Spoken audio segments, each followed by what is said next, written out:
Assalamu alaykum aziz qarindoshlar, ekran oldidagi hurmatli ko'rurmanlar, hammanglarning oqshominglar xayrli bo'lsin. Uyg'ur akademiyasi Akademiya suhbati programmasiga xush keldinglar. Men Mag'firat Kamal. Biz oxirgi programmamizni o'tgan oyning 5-ida qilgandik. Yoz tugadi, kuz keldi. Mana 9 oyning oxirgi kuni programmamizni yana boshlab oldik. Xudoga shukr. Qadrli yurtdoshlarim, bizga ma'lum, ati 10 oyning 1-kuni Xitoy kommunist davlati qurilgan, shundaqla Uyg'ur vatanini Komünist Xitay besib alğan və bugünkü faciəlik təqdirinin başlanğan günü. Biz üçün matəm. Ötmüşni unutub qalsaq, gələcəyimizni qurub çıxamayız degan həqiqət boyunca beşimiz gələn fəlakətlərini əsləb duruş, gözəl yaxşı günlərini xatırlab duruşda bu proqram prinsip qiyatımız. Şuna bugünkü proqramımızda vətənin 1949 besib edilişi və onundan keyinki zulüm, assimilasiya və bugünkü etnik qırğınçılıq üstədə toxtalımız. Qeynəmizə bugünkü qimmatli mehmanlarımı tanıştıray. Amerika'nın vəziyyət analizcisi İlşad Həsən Kökbörü efendim, hoş geldiniz. Rahmat. İstanbul'un Uyghur Akademiya Vakfı Başkanı Doktor Ferhat Kurban Tanrıdağlı efendim, siz mi hoş geldiniz? Hoş bulduk, rahmat. Rahmat etmezlerge. Ondan bu vaxtın için tutup programını başlayalım. Qadirli görünmənlər, qeynəmizdə qıtınla programda olsun.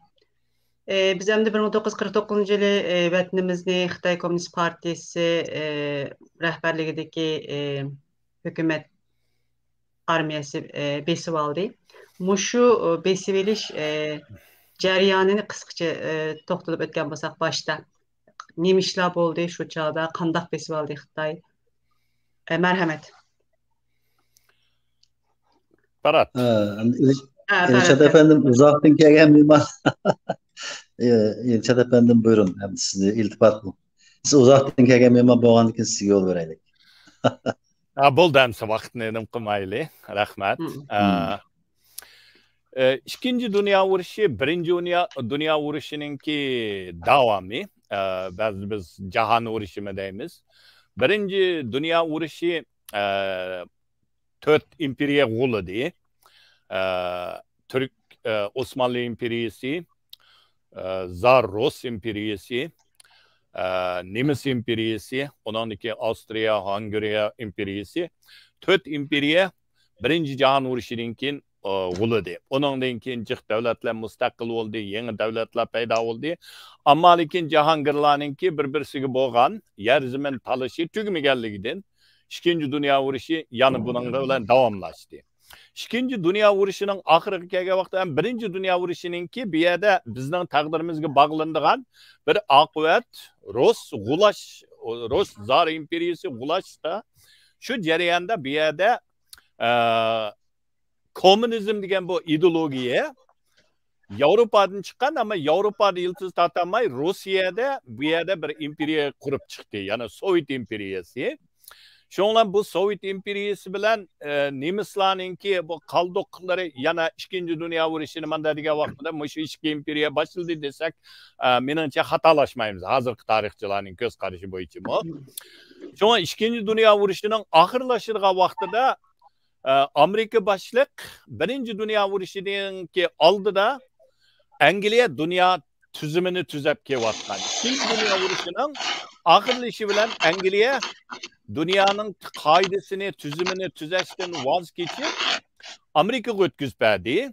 Amerika uruşunun tügüşüdən burun iki mühim yığını içildi. Birisi hazırki İran'ın Kırım'ınki Yalta'da, yani birisi Germaniyanın Boston şəhərində. Bu iki yerdə içilgan bolup mu Yalta yığını da Amerika'nın şu vaxtdaki prezidenti Roosevelt naiti nimdaymiz hem de ahmak desek bo'lmaydi. Naiti nadallık bilan Stalinga shunda ishinib ketib, o'zining bir degan gapi borki, o'z vaqtida Churchill bu Rooseveltga biz Stalinga bakchiq yo'l qo'yibdik Yevropada. Bu hozir bu Yevropaning sharqini egallab bo'ldi. Dunyoga tahdid bo'ldi. Bu Rus yavoyilarni qanday qilib bu vahshiy kuchdan qutulamiz degan vaqtida Roosevelt Churchillga yozgan xatida sizlar Yevropaliklar naiti ilmiy, adablik, madaniyatli bo'lgandiki, Ruslarni 10 yil, 20 yilda ularni o'zgartib, adam qilib madaniyatli qilib olasizlar degan. Bunda degan vaqtida ham halqi javob ham tani gapda qilgan. Amaliyotda shu yerdagi shu Yalta yig'inida Roosevelt Stalinning hamma talablariga ma'qul qo'ygan. Shuning bilan tashqi Mongolning mustaqilligini Xitoyga e'tirof qilg'izgan bo'lgan Roosevelt. Shuning badaliga Sharq Turkiston masalasi va boshqalarni Xitoyga beridiganga ma'qul ko'rgan. Mana degan vaqtida bizning mustaqilligimizni Yalta yig'inidan keyin buni o'zgartirayotgan. Shuning bilan biz oxiri o'zimiz bilgandek bizning mustaqillik hukumatimiz amal yo'q. Mana degan vaqtda shu vaqtdagi Amerikaning jankayshiga bergan nemasi bo'yicha ham Stalinga bergan va'dasi bo'yicha suhbat kuchishib 11 bitimni tuzaydi. Sharq Turkiston vakili deb Urumchiga berib qaytib kelgan vaqtida Şinjan өлkening muavin raisi bo'lib qaytib keldi vakillarimiz. Shuning bilan bu mustaqilligimizningki garchi bayrog'imiz 49 ga tutilgan bo'lsa-mu, ammo shu yerda bu mustaqillikningki azroq sunganligininki ifodasi shu suhbatdan keyingi natija. Shuning bilan 49 ga kelgan vaqtida Gomindan chekinib chiqib ketdi. Stalin chekinib emas, qo'g'lab chiqarib yetdi. Stalin bizning vatanni Xitoyga qo'l qo'shtirib topshirib berdi. Chunki bu yerda qo'l qo'shtirib berdi deganimda Stalin o'ziga nayti ishongan. Shuning uchun Mao Zedongni uning gapini anglaydi deb agar tizdan askar kirgizib Sharq Turkistonni egallamasanglar chatoq chiqadi deb hatto Sovetning aeroplani bilan Xitoyning askarlarini Qashqa Xotangacha havodan to'shib bergan. Qag'allari, az sandiklari biz bildig'imiz Xitoy hozirgacha davatqini voy piyoda mengib Gansuda mengib kelgan deydi. Yo'q. Ko'pinchisini aeroplan bilan to'shib akab qo'ygan. Urumchigacha ba'zilarini hatto Anjira Xotan bilan Qashqagacha. Shuning bilan bu yerda mana degan vaqtida bizning taqdirimizga Amerikamiz sabab bo'lgan. Eng chong sabab yana birisi ham de Stalinninki. Bu yerda hozir yangi chiqqan materiallarga qaragan vaqtida Stalinninki Mao Zedongdan andishimi bor. Chunki Mao Zedong yosh u vaqtida, Stalin qerib qolgan. Shuning uchun Stalinninki qanday qilib Mao Zedongni xo'sh qilib uni yenida tutish, Sovetga qarshi chiqmas, yana bir kuch paydo bo'lmasligi Sovetga shiltin atirgan. Shuning uchun Mao Zedongninki nima desa hammasiga ma'qul deb mana degan vaqtida bizni shuning qatorida Xitoyga berib atgan. Shuning bilan Xitoy 49 dan keyin 49 dan oldida garchi 11 bitimni tuzilib o'lka degan nomda qolgan bo'lsa-mu, lekin haqiqiy ma'nodagi mustaqillik shimoldagi 3 o'lkamizda davomlashgan. Bütün vatanimizda bo'lmasa-mu, ammo xalq erkinlikka ma'lum darajada erishgan. Ammo 49 dan keyin vaqtida bugungi bizning taqdirimiz 49-yili Xitoy kommunistlarining kirishi bilan bugungi taqdirimizmi shu vaqtida shuning qarab mangan. Rahmat.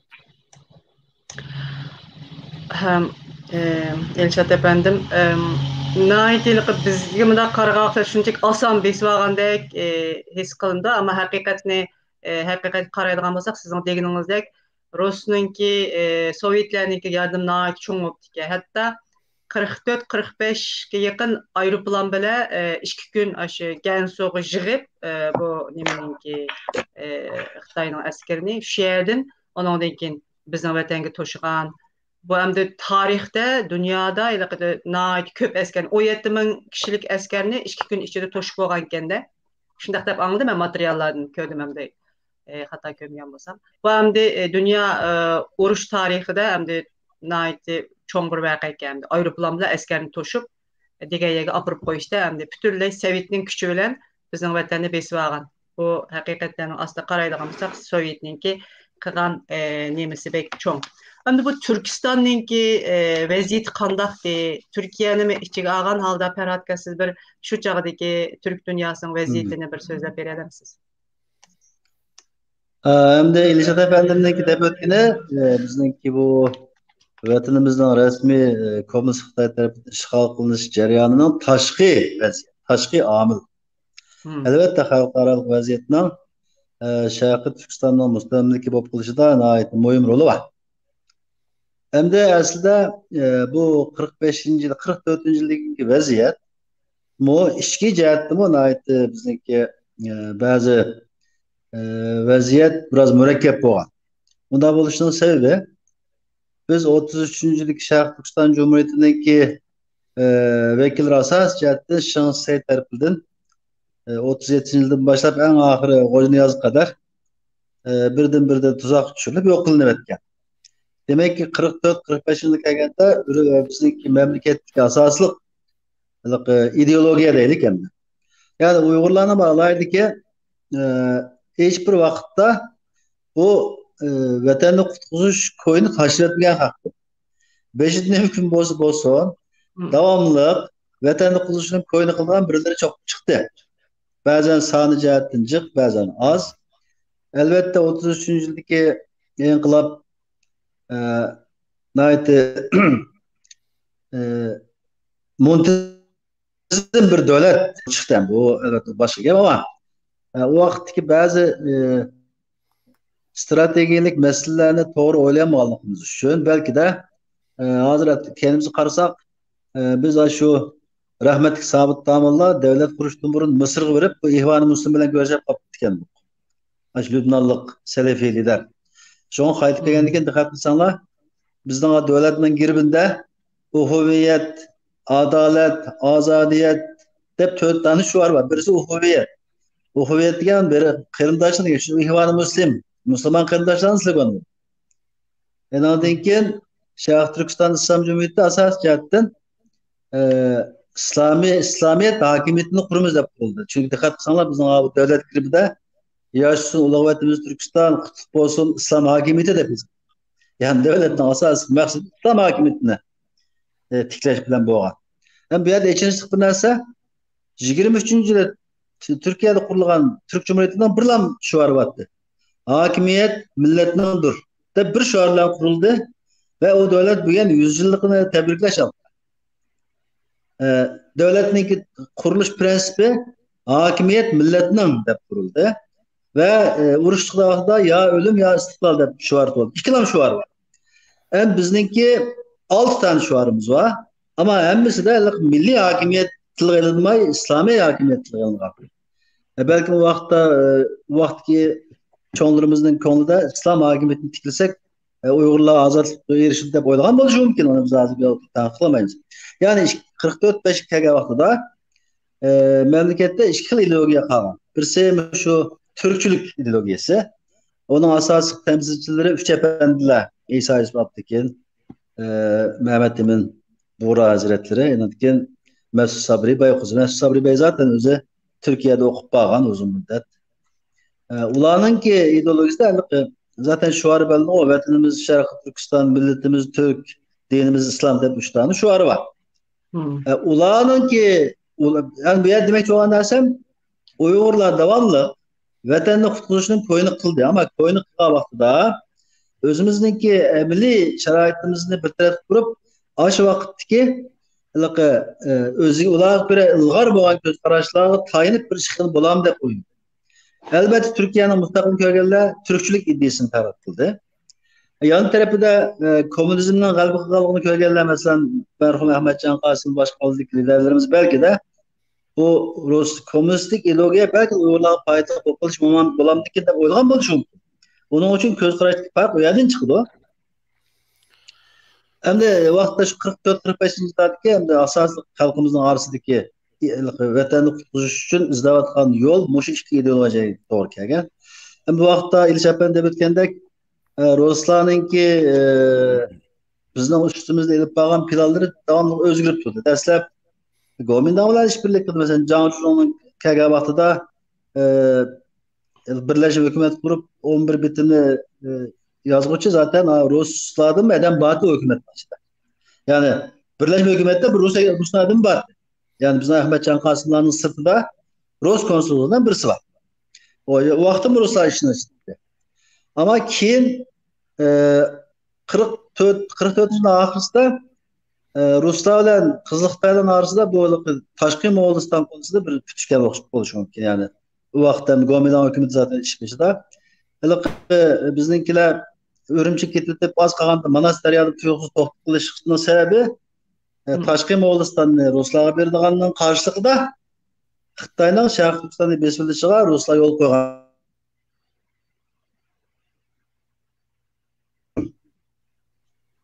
Muhim bo'lgan narsa atningki juganini biz qo'limizda tutamapmiz ko'pincha vaqtlarda.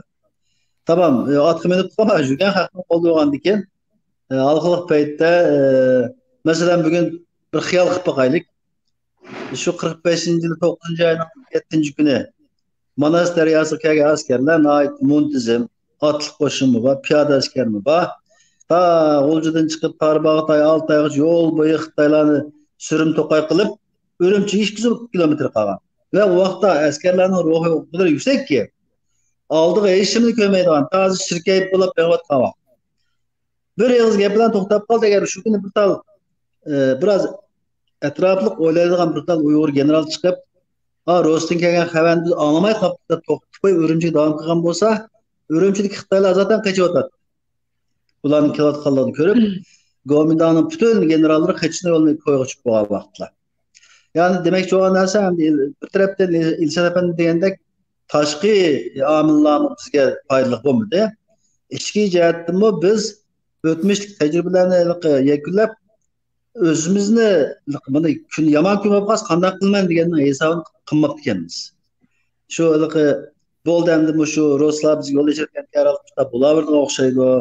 Endi ketib shu mana o'xshaymiz deb o'ylab o'zimizga oid bir hisob kitob qilib boqmoqchi ekanmiz. Ben bunu neymiş hazır ta'kidlab qoldim desanlar, bugun boshlayapmiz şu an. Eğer bugün Xitoylar biz bo'ldi biz bu Xi Jinping bütün günahını atıp koyup mushu qo'yib bizni mishnaqilik majraga surtib qo'ygandik biz dunyoga yetishmaymiz. Bu kamplarni qo'yotimiz desa Amerikalarni desa to'xtab qolgan haqqimizni oldik biz nima ish qilamiz yani uni hozirmi hozir. Yani demek olan narsa biz o'zimizning amaliy ahvoliga qarab bir narsani hozirlamoq ekanmiz. Bu açık bir sağlık olmak için tekrarlap koşunun sebebi bu. Ama bu fırsattan faydalanıp neticesi ne bolsun 3 yıl bir bayrağımızın tiklep bugün şu kök bayrak sayesinde Uygurların dünyaya dondurup turuptumuz. Demek ki Şarkı Türkistan Cumhuriyeti'nin ahmiyetine ait muhim. Bunun için bu cumhuriyette hayatını feda kılan, canını vergen bütün şehitlerimizden Allah razı olsun. Ama bu fırsattan faydalanıp ve özellikle bir tanık kılmakçı hazır sosyal medya ijtimoiy tarafından gapirish oson bo'lgani uchun hammalar lag'man niyat bo'lib kekir o'tib o'tmish liderlarni tillaydigan bo'lgan. Bu yaxshi odat emas. Bu liderligi neticesi nima bo'lsa bo'lsin Uyg'urlarning g'amini yegan. Bu bizningki bugun kunimiz uchun o'lgan haqi. Ularning haqini ekspres gap internet az yaxshi emasmi? Günah milli jihatdan ayıp alırmasa oylanın temini kengaytishni mumkin. Faqatla tarafninki yöntem yani metod hata bo'lishi mumkin. Vaziyatlarni bazı vaziyatlarni tafsili yani çözemigen bo'lishi mumkin. Biz bugün oturup manda qilgan bo'lib degan deyish oson. Bugungi aqimizni qarab bu işlerini tahlil qilish oson. Mo'yin bo'g'ini shu sharoitning ichida oldini ko'rib ba'zi masalalarni to'g'ri hal qilish masalasida onun ba'zi kamchiliklar bo'lishi mumkin. Ama bu o merhum liderlar haqida egizpas gap qilishga hech kim gapirmaydi. Bizdan birdan bir qiladigan ularga duo qilishimiz kerak, ularga hurmat qilishimiz kerak. Enandan keyin samimiy bir şekilde o'tirib, ishni kam qilgandik, o kishini biz to'ldiraylik. Ularning qilmagan kam qilgan ishlarni to'ldirishning chorasini izlashimiz kerak. Yani Şarkı Türkistan elbette iç ve taşkı sebeplerden dolayı oldu ama bence iki sebepler muhim oranda durdu. O vaxtlarda bizde fikri birlik bulanmagan. Yani Uygurların ortak bir ideolojisi yoktu bu günlerde. Çünkü bazılarımız Rus'un küçük tayinip vatanı azat kılışını işendik. Bazılarımız Gomindan'ın bazı imkanlarını edip vatanı azat kılışımızı işendik. Ama ortak bir ideolojiyle Türkiye'de bir gap bu. Kendi göbeğim kendim gezerim. Özümüzden kendikimizden özümüz kesişine hiçbir oylap bak. Demek bugün şunu oyluşumuz gerek demekçi. Meni aklım kelgenler bu yani vaktiyen demiz. Rahmet, doğru deysiz. Biz siz de ötüp ketgendek. Mahburat Ha, Mayda Tarat efendimninki bir degan gapga azroq bir o'zimning ko'z qarashini qo'shsam deyman. Turkiyaninki Türk Cumhuriyetini qurishdagi vaqtidagi milliy huquqni oldiga selishlik sabab Turkiya imperiyadan Cumhuriyetga o'zgargan. Bu yerda u vaqtidagi Turkiyaninki ziminida o'xshamagan Yevropa millatlari va boshqa dindikilar bor. Shuning uchun Turkiyaninki Osmanlı İmperiyanın keyinki vaqtida zodi dinni asos qilamdiq, kimlikni asos qilamdiq, millatni asos qilamdiq, Türkni asos qilamdiq. Bu nihoyatda uzun talash bo'lib, oxirisida Türk kimligini asos qilgan manda bir milliy davlat qurishga kelgan. Shuning uchun bu yerdagi Turkiyaninki ahvoli bilan bizning Sharq Turkistonning 33-yildagi Cumhuriyetninki qurilishidagi islom bu kimlik bilan seliştiğini bo'lmaydi deb qarayman. Chunki bizning mustaqil bo'lishimiz biz zulmdan qutulib, ya'ni bir ishg'oliyatdan qutulib, bir davlat quramiz deyotgan vaqt. U vaqtida bu zaminning ichida bizga bizni mayli Uyg'ur, Qozoq, Qirg'iz, O'zbek qolgan Mongoldan boshqa Shivadan Aslandiki qolgan hammasi islom oq ko'rinishi bor. Shuning uchun u vaqtida yana birsi milliy kimlik, coğrafiyalik kimlik texi butunlay shakllanib bo'lmagan. U vaqtdagi Sharq Turkiston degan vaqtimizda, garchi Sharq Turkiston Islom Cumhuriyeti degan bilan u Sharq Turkistonninki oxirgi chegarasi nada? Meningcha shu vaqtdagi bizning Cumhuriyetni qurg'uvchilarimizningkidimi ya aniq bor, ya aniq yo'q. Chunki mening bu yerda ya aniq bor, ya yo'q deganim u Cumhuriyetning qurg'uvchilarining orasida basmıçı hareketiga qatnashib Sovet tarafdan qechib kelgan O'zbeklarmi bor, boshqa qarindoshlarmi bor. Bularning maqsadi u vaqtida hatto biz azroq Vali To'g'onning aslimasini o'qib kelsak, bu yerdagi Turkistonchilik butun Turkistonni ko'rsatdi. Sharq Turkistonning u vaqtdagi nemisimi aniq emas. Shuning uchun men u vaqtdagi doilarninki İslam Cumhuriyeti deb ani ta'kidlashlik sababini men o yilqi kimligini topolmaganligi emas yoki kimligi aniq bo'lmaganligidan emas, o butun ma zimindagilarni birga yig'ib ma jangga tushish uchun ashuni nim qilgan. Bu yerda nima uchun buni azroq tuzishni xohlayman deganda, biz o'ylab boqaylik. 44dagi Cumhuriyetni kim qo'lladi? Eng kuchli Sovet qo'lladi. Sovet islom emas, butun dinning dushmani. Nima uchun? Alixon To'ramni izlaydi. G'uljidagi eng shu vaqtdagi tonilgan ulamani izlaydi. Chunki mazmun Xitoy bir dinning dushmani bo'lgan, bir shu yerdagi o'rtaq millatlarningki kimligi hujum qilayotgan bir tajovuz chiqish. Shuning uchun buni qarshi turish uchun bu kimlik bizning bugungi kundami oxirgi qo'rg'onimiz. Shuning uchun bu yerda hamda azroq Parat apandimnikiga meningki o'zimning tushanchamdagi bir to'liqlashni bu yilqi shu vaqtdagi doilarninki mayli Sabit Tamullajimning tushunmaganligidan emas, uningdan foydalanish ham uning kimligimizningki muhimligini bilganligidan deb qarayman. Hozirgacha mencha bizdagi ideologiya kam emas. Bizning ideologiyamiz, e'tiqodimiz yo'q. Bizning kurash yo'limizda ideologiya kerak emas. Shaxsan mening tushunishimda. Bizda bor, e'tiqodi bor bir millat. Mayli qaysi e'tiqodda bo'lsin, biz asosimiz musulmon. Ammo bu yerdagi farq hozir yoki burunqi shu 3 apandimlarninki 49dagi 3 apandim bilan Ahmet efendimlerinin bulanın talaşıriki sebep bu yılki qaysi tarafdan qo'llanish. Manda degan vaqtida usuldagi o'xshamaslik, ideologiyadagi emas. Chunki Sharq Turkiston 44dagi Cumhuriyetning beshi Alixon To'ram, bir diniy ulama. Hergiz Angdasap'ta Ahmet Efendim emas. Şunun için bu yerda mayli Aysa Yusuf Altekin Efendim olsun, mayli Mesut Sabri, hammasi o'zini men musulmon deb 5 vaqt namoz o'taydigan diniy bilimi bor odamlar. Shuning uchun bu yerdagi ideologiya nemasi emas, farq emas, faqat usul jihatdagi, strategiya jihatdagi farqliq qo'llanish. Rahmat. Rahmat.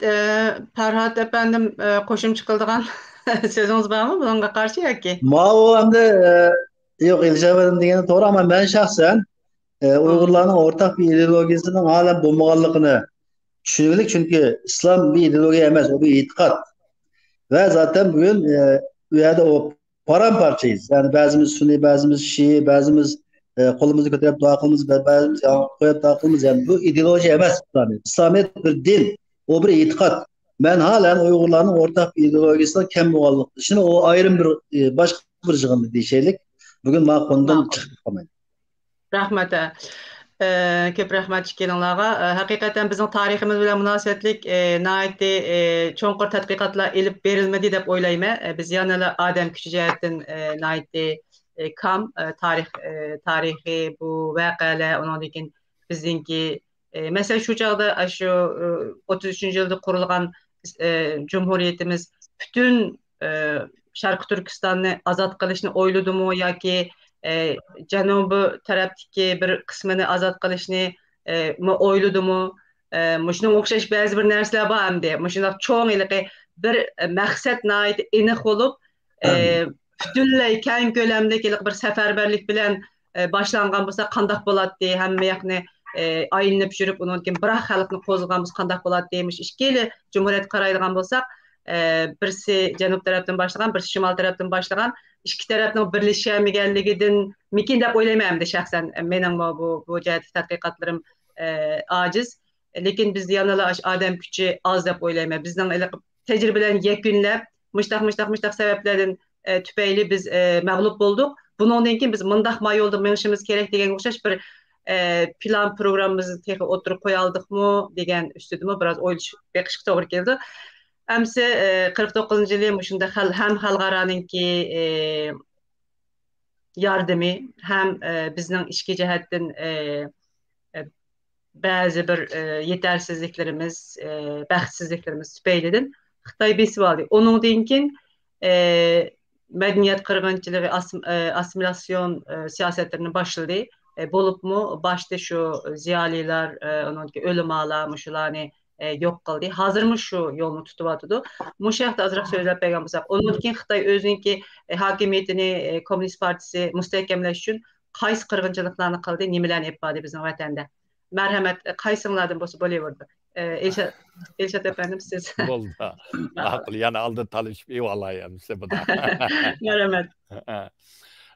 49 Xitoy bizning Sharq Turkistonga kirgan vaqtida xeyli bir vaqtgacha, bir necha yilgacha nayti shuk, nayti jugashlik bilan samonning ostidan suv mang'izdi. 54-yilga emas, Stalin 54 mi 56 o'ldi. Stalin o'lgandan keyin Mao Zedong dunyoninki kommunizmning xo'jisi bo'lma deb shuni qarab mangdi. Hozirgi ba'zi materiallarga qaraganda, abay men degan Stalinning andishimi shuki. Qarasa bu Mao Zedong nayti yosh o'zi bilan 49 ko'rishidi, birinchi qatim Mao Zedong bilan ko'rishgan vaqtida. Nayti endi o'ziga tushliq, o'ma bir yalmavuz Stalindan qolmaydigan, yeli mekirga to'lgan. Şunun için Stalin bunundan endiş qilgan. Şu endişini qilganga o'xshash, Stalin o'lgandan keyin Mao Zedong dünya komünizmning xo'jayini bo'lmaydi dedi. Şu tarafga qarab mangdi. Bizning vatandimi şu zamatla milliy armiyani ichiga biz agar Zahir Savdanovninki 5-korpusninki Şanlıq tarihi degan kitap qo'yman, ismini esimdan chiqib qoldi. Şu kitabını o'qisak, Xitoy 53-54dan boshlab milliy armiyaning ichiga siyosiy komissar, siyosiy yetakchi qatorliqlarni akirishga boshladi. Undan keyin milliy armiyaning ofitserlarini istil jihatdan tarbiyalaymiz deb. Yani bugünkü lagerninki en dastlabki yana bir shekli mana degan vaqtida Milliy armiyaninki ofitserlarini apirib bir necha yerda stilini tuzash. Ularni degini ular naiti jangchilarga hurmat qilmaydi ekan, bular qo'pol ekan, jangchini quldek ishiltadi ekan, konvoylarini deb bularni apirib ideologiya jihatdan Xitoyninki kommunist ideologiyasi bilan yuyish, bularga zulm qilish, shuning bilan bir turkumlari qechishga boshladi. O qechish deganim o vaqtda hamda shu Rosnom pasporti bilan Sovetga mengishga, yana bir turkumlari uning qarshilik bildirdi, qarshilik bildirganlarini 56 deyman. Undan keyin yerlik millatchilik qarshi turish deb Ziyo Samidi deymiz, bir turkumlarni ularni apirib tuttirganni tutdi, solaydiganni soladi. Shuning bilan Milliy armiyaninki to'liqdan yuqori bo'lganlarni hammani chechib, faqat shu skadron yana len darajada bir necha yerda qolgan. Xitoylarni uningga nima qilgan? Yana bir turkum Milliy armiyani birsi Ko'kdalaga shu yerga bir bengtuan qilib, u yerga yo'tkigan, qurolsizlantirgan. Yani bir turkumlarni Shexanzning 133-polikka apirib shu yerda Gomindangningki Uyg'ur askarlarini boshliq qilib, o Milliy armiyani u yerda jangchi qilib, mana bir o'rinlashtirish bilan nayt qiziqarli. Nayt yiligarlik bilan ham. Yiligarlik bilan. Yili mekri bilan. Esimda bor, men Shexanzda vaqtida biz bu nayt qiziq bir chaqchaq bo'lgan Uyg'urlar. Chunki Shexanzda Milliy armiyaning avlodi bor. Gomindan Uyg'ur askarlarining avlodi bor. Endi o kaynida Gomindan Uyg'ur askarlarining jiqaraq. Shuning bilan Uyg'ur Milliy armiyaning avlodi chaqchaq qilib, shu so'rinda men batdim. Sizlar Qashqardan Xitoyga qarshi turdik degan nom bilan Xitoyning qurolni ko'tarib Manas daryosiga kelgan, oxirsida o'tamagan deb chaqchaq qildi. DVD o Gomindanning avlodi Uyg'ur bola dedi, shu o'tamagan to qo'limizni ko'tarib o'tdik Manas daryosidan. Sizlar qurolni tutib shu yerda 7 yil uxlab yotdinglar, hozir yana biz sizlarning ustinglarda bo'lib qoldik dedi. Bu bir nayt achchiq reallik. Xitoy mushu usullar bilan Uyg'urni ikkiga bo'lib, Gomindan Uyg'ur, Milliy armiya Uyg'ur deb. Bu hamda bir achchiq chaqchaqning o'rnida ama shunda usullarni qo'llandi. Onundan keyin madaniyat inqilobi boshlandi. Uyg'urning ziyolilari shu Milliy armiyaninki mustaqil davrdagi Sharq Turkistonning tarbiyasini ko'rgan, uning ta'min tetigan, erkinlikni bilgan, tonib yetganlarning hammani shu madaniyat inqilobida zo'r bir turkum g'ururi borlarni tutirganni tutdi, solaydiganni soladi. Madaniyat inqilobida o'xshash lagerlar bor. Biz hozir zo'qilib etadigan, anglaydigan tarim naqshlari ko'pinchisi shu vaqtlarda shu lagerdagilar yezib chiqqan she'rlar, naqshlar etilgan.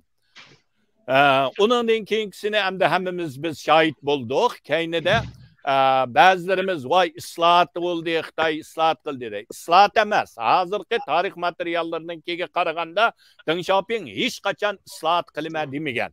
O Xitoy shu vaqtida Xitoy kommunist Mao Zedong o'lgandan keyin iqtisodiy jihatda gumron bo'lishining oldida qaysi yo'lni mengishni bilmaganligidan Xitoy mana degan vaqtida biznimi azroq qo'yib bergan, o'zining Xitoylarini qo'yib bergan.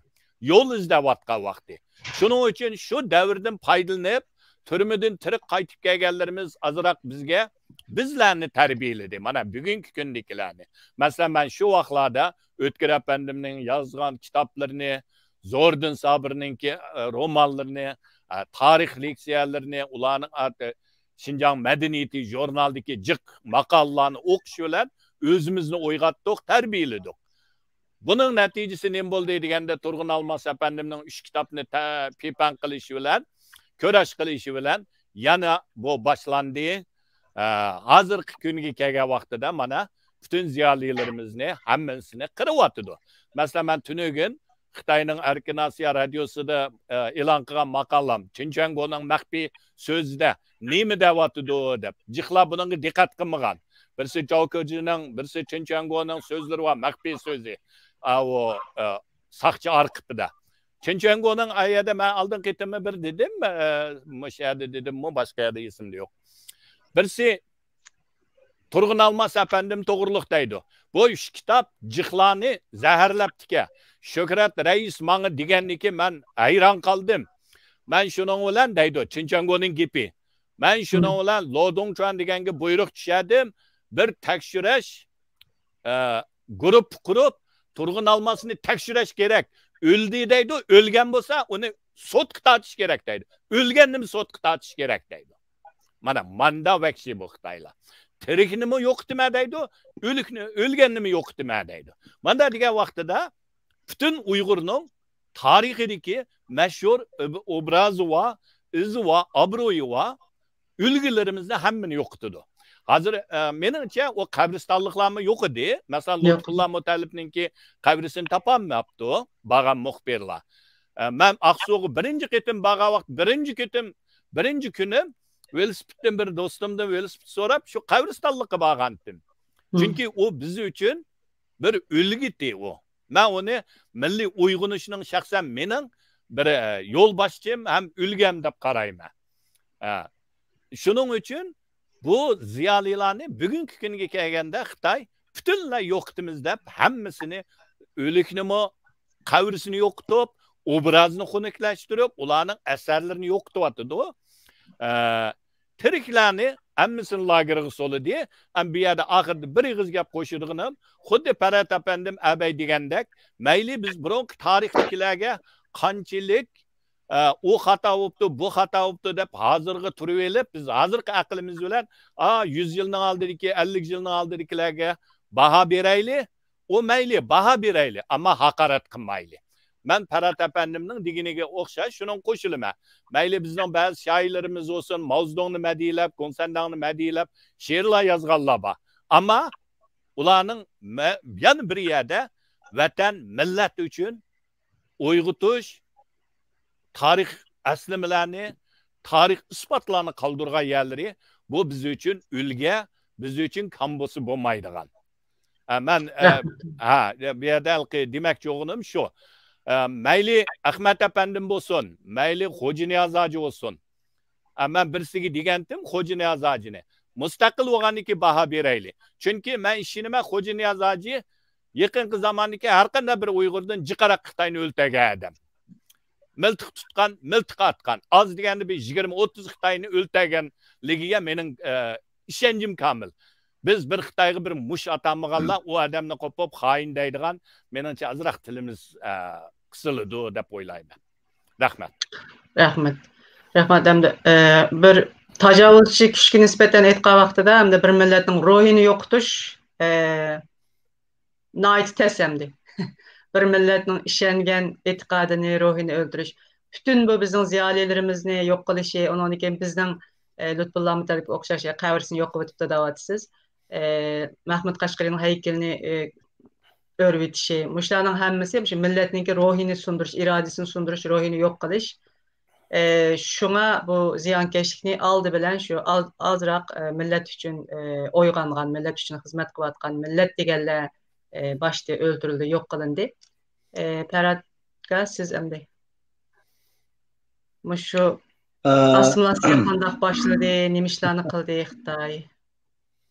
Endi Xitoylarninki bizga yurgan bu siyosati, bu komünist Xitoylarning bir aloyligi bor. Buni hozir deb qo'yay. Komünist Xitoylarninki tashviq qilgan vaqtda, partiya tashviq qilgan vaqtda bular komünist. Ammo davlatni idora qilgan vaqtda bular komünist emas. Bular feodal koni Xitoylarning davlat boshqarish yelimi-keldirini o'xshash ishlatib keldi. Ular komünist ideologiya xalq uchun xizmat qilayli, telefonni güneyli bular jamiyatni, Xitoy jamiyatidagi insonlarni boshqarish uchun o'tirib qo'ygan bu ishchi quruq gap, o'zim ishonmaydigan nima. Ammo komünist Xitoy butun dunyoni, Uyg'urlarni bular nisbatan qanday oldi? Hammadan bularni kommunistik ideologiya sahip chiqilib, emgakni to'g'ri tang paylaşıdı. Bağın tanıyaydı, hemmisi birbirine görmek hata şunu kaldı Xitoylarninki, Xitoy Komünist Partiyasininki emniyette yüzürgen bütün siyasetleri şu tarihi feodal Xitay hükümranlarının nimesiyle okşaş. Bunu ben demiş kadar dedim sana. Mesela 49. yılı merhum Ahmetcan Kasım'daki suikast bolgandan keyin Mao'nun Seyfettin'i Beijing'e apırdı. O mesela Seyfettin'i Beijing'e apırıp Seyfettin'e kılgan gaplarını bir makalda özünün öyle apırıp Beijing'deki Tungan aşpazına kelip Seyfettin'i hayran kaldırış için öğünün içinde şu Cunahay'da öyle kirse kütle Müslümanca tamaklarını yigizip inandığı keyin Seyfettin'e bir yarım saat Cembozan'ı maktap kurdum oldu. Ya ben Uygurlarni pek yaxshi ko'rmayman. Benim jutumda Cembozan chiqqan, bu sizlarning Uygurlar shu Yuan sulolasi vaqtida kelib yerlashib qolganlar deyu. Hozir Jungoning eng chong tarixchisi Beijingda professor deb, shu tomirga kirish uchun Cembozan haqida o kadar chiroyli maqtab anadikin Seyfettinga qaytib ketgandan keyin dediki, milliy askarga faqat chaqilmaymiz. Biz faqat ideologik olarak kirib şu kaldık Gomindan'ı tazışımıza ruhsat kılınlar. Çünkü sebebinizi Beijing'de bir aydan çıkıp gidip 3 yıl ayda yakaladıklarını görüşüp durdu devamlı. Diyen ki Xitaylar Zhouquan'ı saklap geldikken Kumun dedi Zhouquan'da. Bütün bu şarlıkta sebebini kayıl kılış için biz hiç kanda çıkmayız fakat kirip la şu kaldık Gomindan askerlerini çoğuntup inip çıkmayız. Milli askerlerden yetişmemizde bir moç söz vergendikken ondan keyin Seyfettin Mavzunu gibi işini özünün ağırlığını kayıl kılıştır. Bularmış kiriş kırsat kayıldı. Şunu olan kirgen o Hıpin Cefan digine şu kolasıdın karşı kılan güçlerinin futbolunu bağlap bulup kirgenli güçler açıdan yapılan. Yani demek ki onun Seyfettin nezdinde mi kıltak düşügen? Onu mu aldığan, onun mu eylemi kirden aldığan? Kirip oğan diken karşıları Xitay rejimine sağlam gelmiş için, özünün rejimine Gomindan kaldıklarını bir şekilde tazelaş için umum müzik inkılap kıldık Xitayning miqyasida. Aldılan yer ıslahatı dedi, keyin oğunçularga karşı hareket, dayojelik yukarı perdegi çıkış, medet inkılabı. Xitaylarning bu memleket miqyası edip bağlan bütün hareketlerinin Şarkı Türkistan'daki versiyonu tamamen başka. Mesela Xitayning iç kısmı da yer ıslahatı anki etizliğini manana bölüp vergemeden bizde milli tarım, milli ziraatçılık ve ekonomik nimimizde kurulumumuzda bütünlüğü felç kılıp bizni Xitay'a muhtaç koymak koydu yani sonuçta. Özümüz etizin tramvaylıkta iktisadını yok kılıp şal toprakını Xitay'a muhtaç kıldıgan bir nimisi var. Xitayning içindeki yer ıslahatı ile Şarkı Türkistan'daki yer ıslahatı okşamaydı. Kim okşagan bilen hal kılış amilleri karşı tutan kişiler okşamaydı. Neydi okşamaydı? Oğunçularga karşı hareket stil tutuş, oğunçularga karşı hareket. Ama bizde Şarkı Türkistan'da yerlik milletçiler yani oğunçu ve yerlik milletçiler karşı. Yani Xitayning miqyasida oğunçularga karşı hareket ama Şarkı Türkistan'da yerlik milletçi ve oğunçularga karşı. Yani Xitay Komünist Partisi'nin özünün rejimini sağlam ediş için memleket miqyası edip bağlan bütün inkılaplarının Şarkı Türkistan'daki versiyonu tamamen farklı.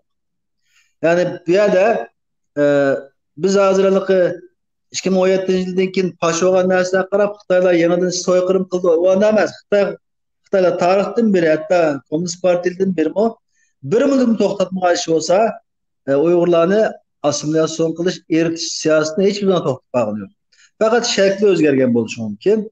Ba'zan ochiq oshkor degan bo'lishi mumkin. Ba'zan qo'lasida degan bo'lishi mumkin ama Xitaylarning bu o'zidan boshqa millatlarni assimilyatsiya qilish bo'libmi Uyg'urlarni yo'q qilish plani bugungi gap emas. 49'da başlagan 30 yıl 40 yıl her xil şekillerge kirdi. Yani bir iş bağlı. Bizningki beşimiz kelgan detalem tügümü de fakatlı şekli özgər. Bazen biz onu hata okuduk. Bulapmı Bayat İlahi İşat vergende 78'de Xitaylar aslında özünün iqtisadi meselesini hal qilish için memleket miqyasida bir iade bir itibar yani bazı narsalarni tuzatish harakati başladı.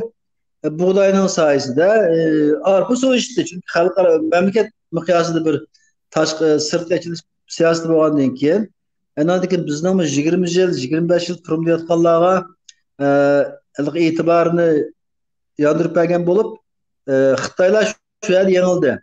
Yani 20 yıl turmayotgan bir ziyoli artık bu bütün g'oyasini voz kechib chiqdi deb boshda o'ylagan. Shunga bizniki ziyolilarni qo'yib bergandan keyin Xitoylar kutmagan yerdan biznikilar turmudan taqib bo'linib chiqdi. Pishaq bo'lgandek. Chiqar chiqmaz Divan Lug'at Türk'te Kutat Kubelik Türk bizde hatta 80'li yıllar Ürümçi'de Türkiye Tedqiqat deri jurnali baktı. Şuna bu ya. Türkiye Tedqiqat'da jurnallar çıktı. Ya. Aslında yani Xitoylar onu oylamagan. Bu 20 yıl, 25 yıl emgek bilan o'zgartdi. Bu inqilobchining kallasi tugida qirib qoldi deb qo'yib berganda biznikilar 40 yillik pishab o'tmaydi deb chiqqandan keyin tag'in bir inqilob qildi. Bayatni ishlatmaydigandek. Diqqat qilsanglar, Xitoylar adam tuzoqida sınıflandırdı.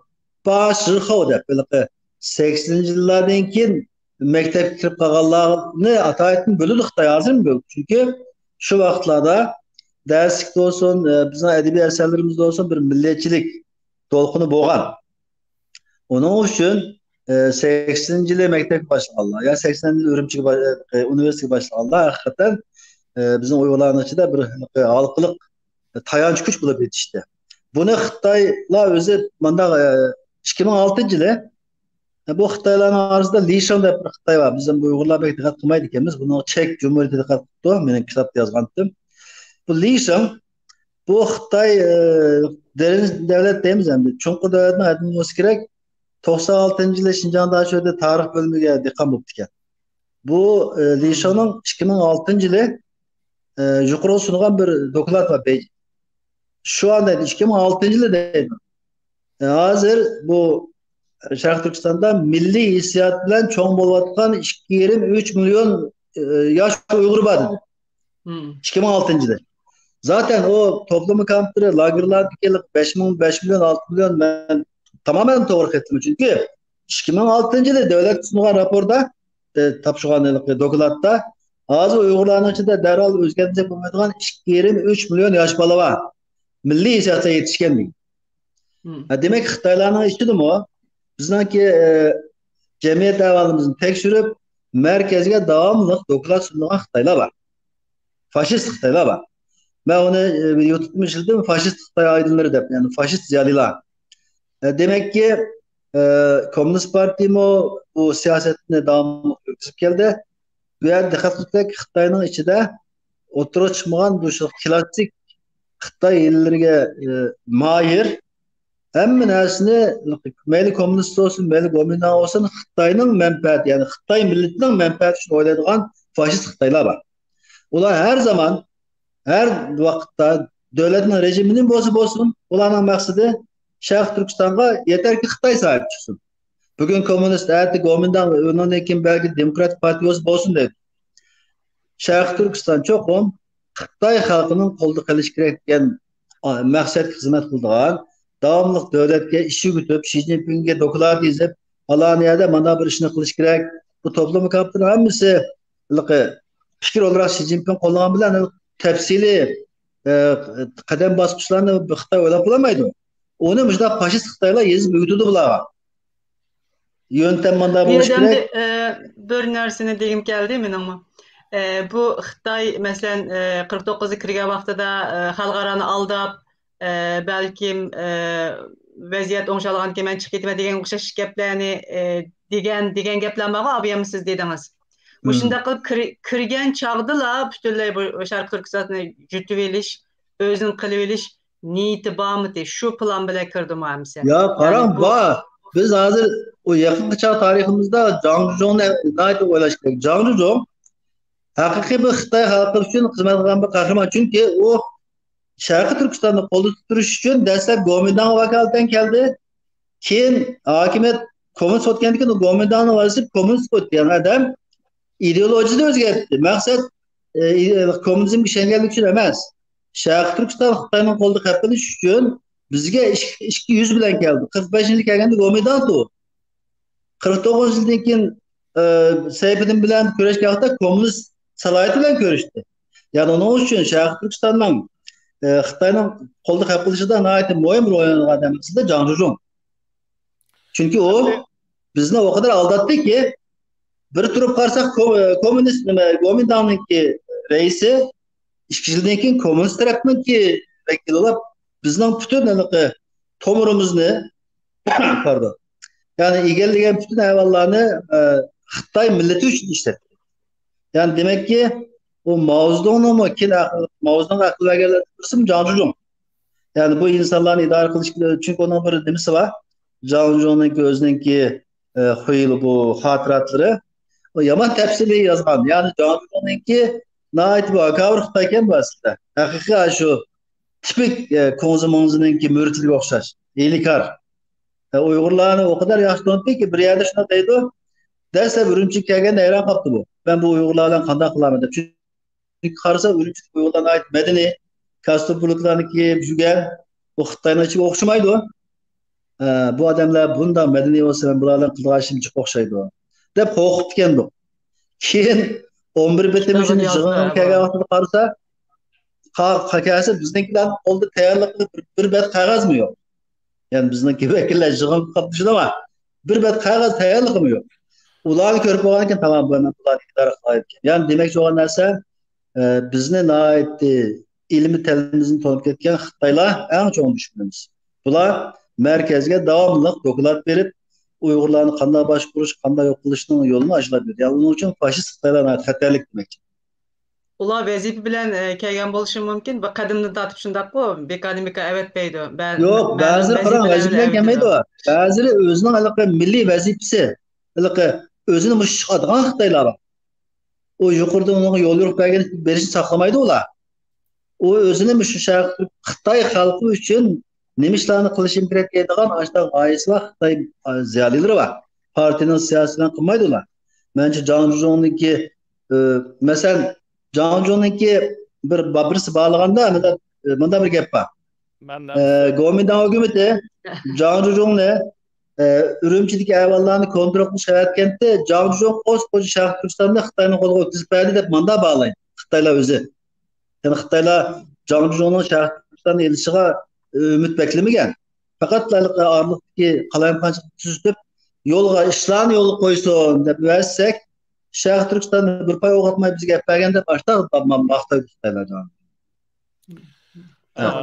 Hem de bir yerde menenki azıra qo'shib qo'ysam, shuning bilan men chiqib ketib turman. Sizning yig'inimiz bor ekan.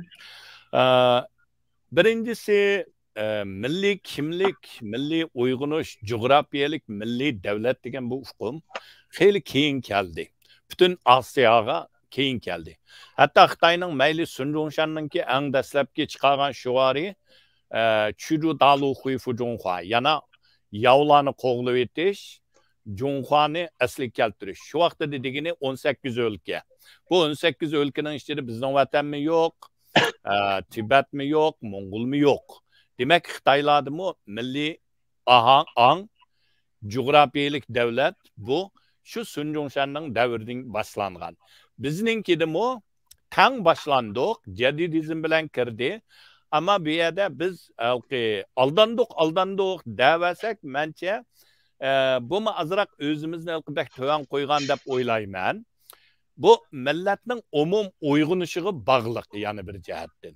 Bizninki millet bu milli kimlik hikaye vaxtıda, milli devlet doğruluk hikaye vaxtıda xeyli umum avam xalq xeyli keyin oygangan. Mesela 80'li yıllarda Irak'ның bir kinoları bazı bir başka devletlerin kinoları kirgen vaxtıda mening esimde bor Araplarning şu İran'ı boysundurgan Kadisha deb bir uruşu var. Şunu tasvirlaydigan kino kirganda Uyg'urlar kinoni ko'rib bo'lib, lan qarab, "Va hammasi Uyg'urlar-ka" deydi.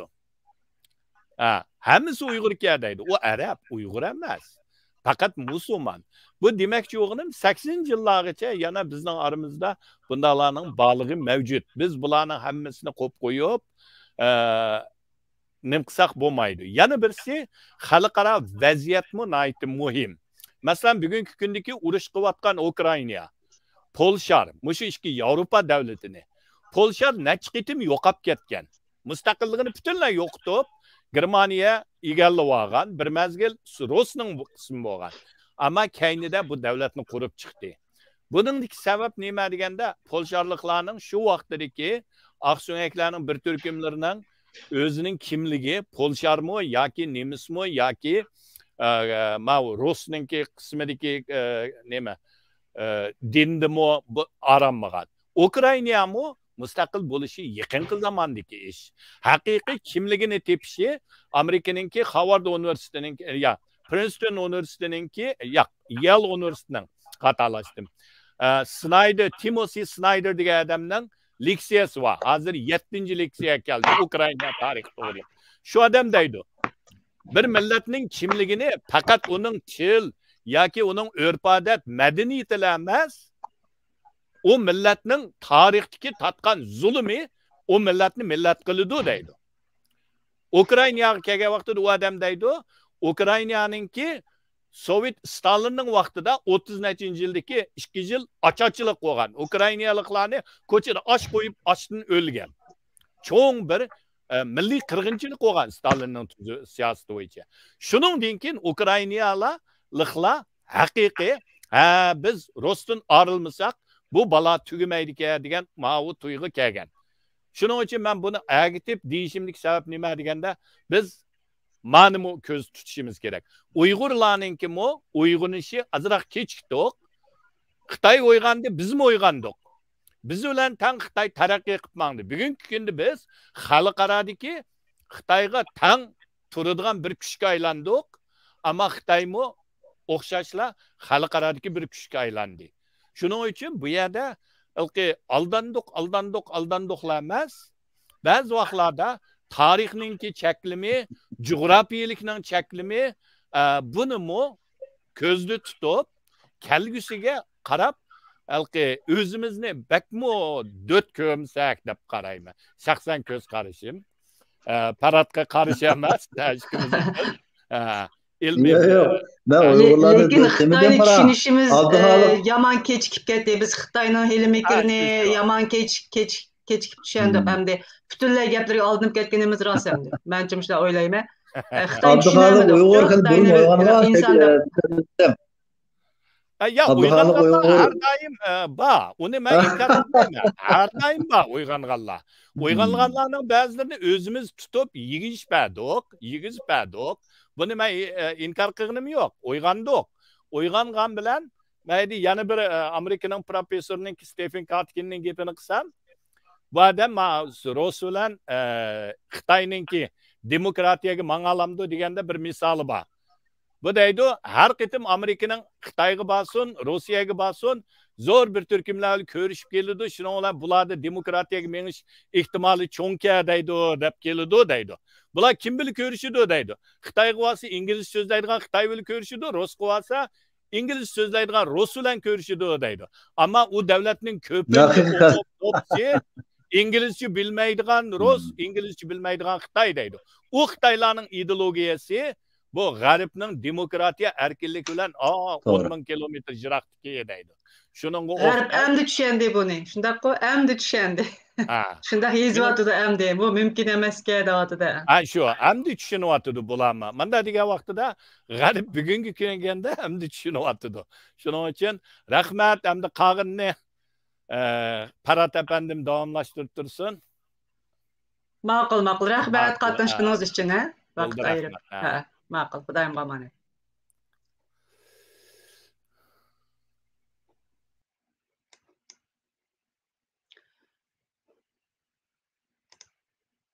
Biz qoldik endi Paratga. Axir davomlashtiraylik.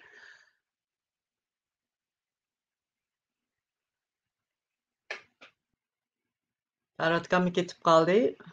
Ben sual yazgan bazı görürmenler biraz tahir qilib turinglar, savollaringlarga birdan turib javob beramiz. Hozir program davom qilyapti. Tuzaldimi internet? Tuzaldimi? Ha, tuzaldi, keldingiz. Siz yalnız qo'rqib ketdim, ishkanglar biroqli kechib ketdinglarmi deb. Bu endi etnik soyqırımga aylanib ketdi. Hozir endi Xitoy bu madaniyat assimilyatsiyasi, madaniyat qirg'inchiligini davom qilib, butunlay bizni o'ziga o'xshamaydiganligini ko'rib yetdi. Shuning bilan bu etnik soyqırım planlandı. dep oylayman men emdi. Siz Ha, bu qanday qaraysiz internet. etnik soykırımның planlanishi, icra qilinishi, bu jinoyatlarningki maqsadi nima?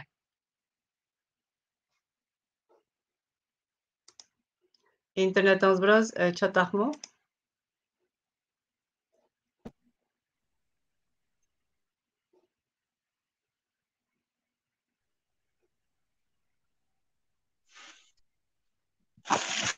E,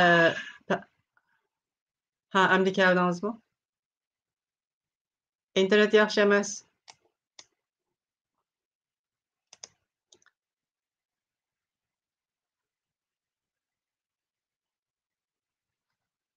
Xitoyninki Yaxshi maqsadi turibdi. bilan, Xitoyning tarixi bilan, Xitoyning psixologiyasi bilan munosabat bilmaydiganlarimiz yanada ko'p. Bizni haqiqatan bu millatninki o'ng ta'tirini bilamasdan bugunlar keldik deb o'ylayman. Endi hozir haqiqatan uyg'onishni aytdi. Tarixda balkim bundaq uyg'onib baxmagan biz. Xudoyim bersa Xitoynimi tushunib yetdik. Paradka internet o'ng'ishaldi deyman. Söz sizda, marhamat. Unda olsa şu internet bağlantı biraz bizni kılaylık. Vaktim birey verip Shunaqa kaptı. qilaylik. Az sual bana davet ettiniz. Nima sual kendi şuna cevap verelim. Tozi aniq emas, bizni kim qutqizdi degandek bir savol kelgandek qildi. Shuning bilan bunga javob bermadinglar deb biroz xafalgandek bo'ldim. Endi bunda gap. Biz tarixda bayatım deb o'tdik. Ba'zan Ruslarga umid kutdik. Onun neticesini ko'rdik. Bugün bu g'arb elleri bilan Amerika sebebinin bo'lsin bizning yo'limizni ichiqlik hamda. Men bayatım demek olan dersem ertesi gün bu g'arb elleri ve Amerika eğer Xitoyni bo'ysundirib bo'lgandan keyin Xitoyga endi oldigan narsa Xitoy demokratik tuzum gösterdiğinden keyin bizga qarab Uyg'urlarni hem de insan haklarını aldığında öykürüp sapılanlar dese biz yani to'xtab qolamdik. Ben ötken yig'inimda shuni demek istedim daha. Mening kalam turgan narsa bu. O bayat savolga javob shu. Biz o'zimizning kuchiga tayanib bu davoni qanday davom qildirishning yo'lini hozirdan boshlab o'ylashimiz kerak. O'ylash uchun albatta bir birlik lazım. İttifak uchunda men deymanki İslamiyet elbette bizga iymon kuchi berdi. İmanımızın kuchi İslamiyetdan keldi. Bunun sırtında bir ideologiya bo'lishi kerak. Hozirgi vaziyatni to'g'ri mo'ljallaydigan, oldimizdagi yo'lni aniq ko'rishga foydasi bo'ladigan, taxim muhimi Uyg'urlarni faqat Uyg'urlik masalasini birlashtiradigan bir ko'z qarash kelib, hamma narsaningki boshlang'ichi bir-birimizga shart qo'ymay Uyg'ur bo'lgan har qanday kishi bilan birlikda o'tirib qoladigan bo'lishimiz kerak.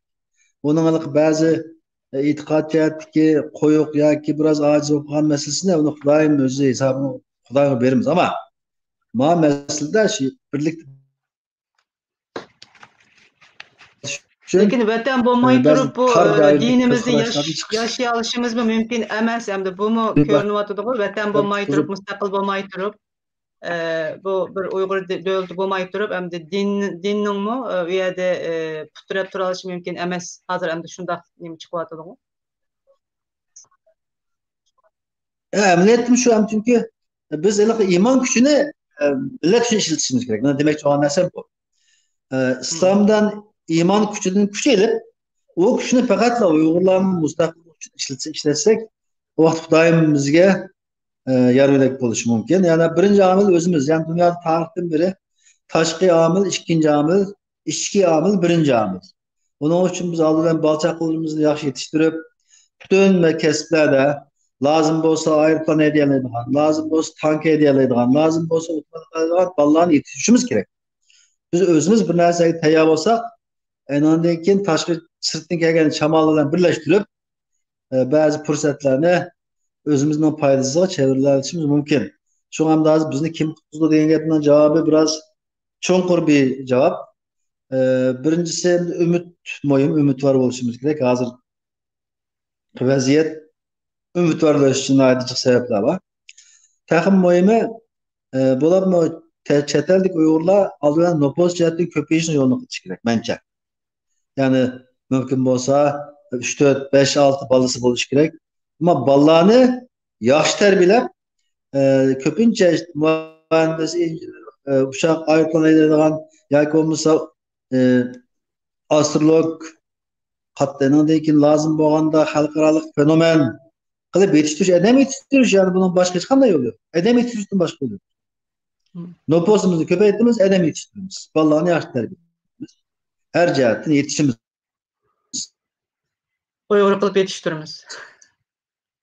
Uyg'ur qilib. Ondan keyin ba'zi maqsadlarimiz ishlandik. Qo'zg'algan savol to'g'ri savol emas. Bizni hech kim qutqazmaydi. Biz o'zimiz qutqazamiz.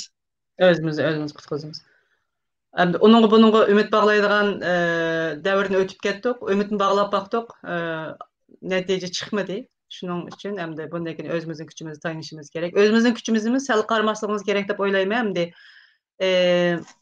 Xitoyninki hozir qanday xalqaro vaziyatdan qaragan vaqtida Xitoyning parçalanish ehtimolligi bormi bu savolni so'ray sizga. Ya'ni yana birsi, bu yaqinda bir Xitoydagi harbiy o'zgarish bo'ldi degan o'xshash so'z jo'jak saviyasida qoldi. Shuning sababi bormi? Siz bir Xitoyning materialini ko'rib nima qildingizmi? Shu nima uchun bu bir so'z jo'jak chiqdi? Buning sababi yo'q, Xitoylarninki ixtilof bormi?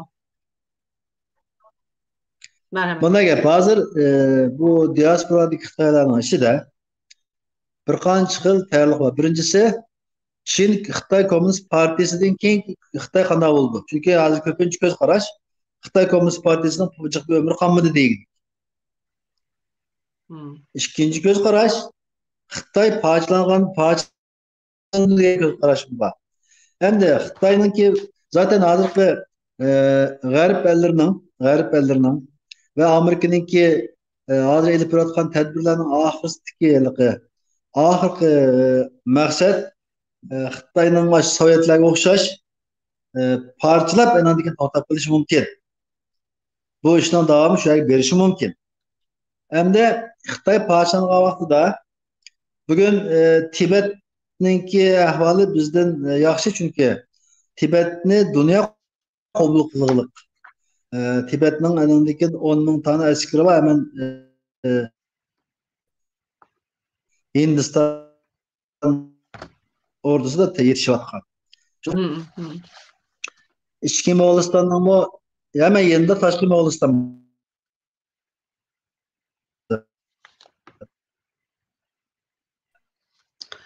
İnternet olsa yaxshi emasa.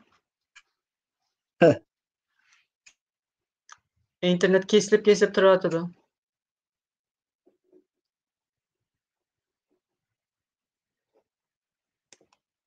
To'xtabla qoldi.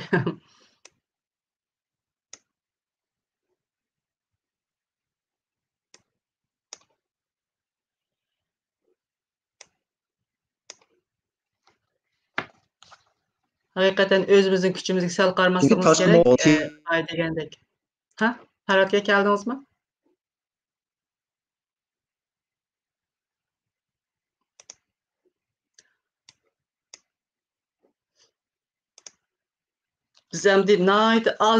Bizning sonimiz nihoyatda az. O'zimizning kuchimizga sal qarmasligimiz kerak deyishimning sababi nihoyatda az chet eldagi Uyg'urlar vatanning sirtida hamda bizning vatanda hech qanday ish qilolmayotidi. Bir qismimiz midrab turyapmiz hamda vatanni Xitoyga qarshi turyapmiz hamda 2 milyarga yaqin Xitoy ve iqtisodiy jihatdan shuncha kuchli deb qaralyapti hozir. Dunyodagi cho'ng davlatlarning birisi. Shuningga biz hamda shu bir o'chum Uyg'ur qarshi chiqyapmiz. Shuning uchun ham o'zimizning kuchimizga sal qarmasligimiz kerak deb o'ylayman. Chunki biz haqiqat cho'qim qozindi. Shunday bir ishonchimiz bor. Farhodkamning interneti bugun yaxshi emas, uni ketib qoldi. Bugün hem de 49 yıldan keyin Xitoy Komünist Partisininki devletimizni vatanimizni qo'lga tushirib olishi va undan keyin uzluksiz holda assimilyatsiya qilishga tirishi va bugungi kun kelgan vaqtida butun bir millatni yo'q qilishga urinishi Bəzi yerlərdə 60 gün boldu, bəzi yerlərdə 40 neçə gün boldu. Bütün Uyğurunu öygü sola bilib, həm də açlıqdan yoki öldürüb atıdı, yoki meyip qilish niyetida buni aytdim çoğ bir suiqasd bir millatga qilinayotgan çoğ suiqasd. Muşu 21. yüzyılda bizning xalqimiz mana açlıqdan öylürgü solinib, muşundaq ziyankeşlik uçurayotydy. Dünya yana sessiz. Bizim hem de yeterlik Uygurlarımız, yeterlik avazımızı çıkaramayatımız. Bunu hem de oyluş bakışımız gerek. Vetnimizi erkin yaşaydıgan günlerge bolgan işençimizni yoqtup koymadık. Hergizmi yoqtup koymayımız. Muşu işenç bilen her bir Şarkı Türkistanlık zich ittifaqlaşış gerek. Halkımızın yaşayatgan zulümlerini biz his qilishimiz gerek. Ularga yordam qilishimiz gerek qo'limizdan kelishicha. Yig'lab o'tirgandan keyin hech kimga foydasi yo'q. Bir niyat, bir maqsadda kurash qilish kerak. Vaqt e'tibori bilan me'morlarimninki birsininki yig'ini borki, Taratkamninki internet yaxshi emas. Shu hamda bugungi programmamizni shu yerda oxirlashtirmay, kelar qaytim programda ko'rishga omon bo'linglar, xayr xo'sh, Alloh omonat.